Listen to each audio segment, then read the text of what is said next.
राहुल गांधी का Gen Z plan का देश में लोकतंत्र और संविधान को बचाएंगे जेनजी, देश के युवा और छात्र वोट चोरी को रोकेंगे।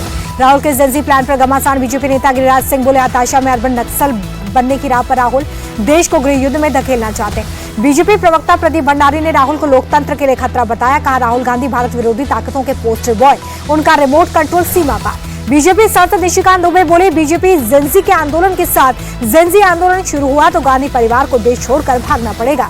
सपा नेता अबू आजमी का भड़काऊ बयान। कहा, युवाओं को सड़क पर उतारना चाहिए, जुल्म के खिलाफ आवाज उठाना पड़ेगा, देश को कुर्बानी चाहिए। Overseas Congress chief Sam Pitroda का फिर विवादित बयान। बोले, पाकिस्तान में घर जैसा महसूस होता है, पाकिस्तान में होने पर कभी नहीं लगा कि विदेशी धरती पर हूँ।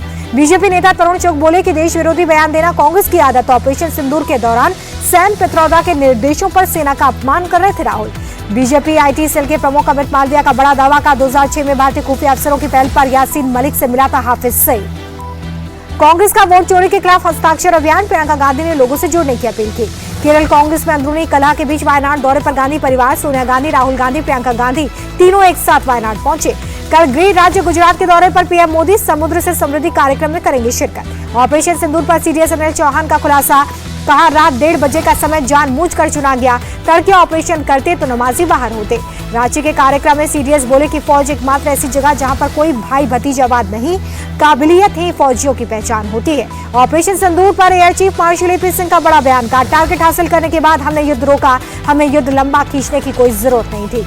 एयर चीफ मार्शल बोले कि युद्ध लंबा खींचने की बहुत बड़ी कीमत चुकानी पड़ती है। दुनिया युद्ध शुरू करके जल्दी खत्म करना भारत से सीखे। सऊदी अरब और पाकिस्तान के बीच सैन्य डील पर विदेश मंत्रालय के प्रवक्ता बोले, भारत और सऊदी में साझेदारी काफी गहरी, उम्मीद है आपसी हितों का ध्यान रखा जाएगा। तेलंगाना के इंजीनियर की अमेरिका में मौत, शव लाने के लिए परिवार की केंद्र सरकार से गुहार। भीमा कोरेगांव हिंसा मामले में जेल में बंद वरवर राव को झटका। हैदराबाद में इलाज कराने की याचिका सुप्रीम कोर्ट ने की खारिज। मेडिकल बिल की शर्तों के साथ मुंबई में ही रहना होगा। असम के मशहूर सिंगर जुबिन गर्ग की मौत। सिंगापुर में स्कूबा डाइविंग करते वक्त चोट लगने से जान गई। गैंगस्टर मूवी के गाने या आली से मिली थी शोहरत। प्रधानमंत्री आवास में पीएम मोदी ने कदम का पौधा लगाया। हाल ही में ब्रिटेन के किंग चार्ल्स III ने तोहफे में दिया था।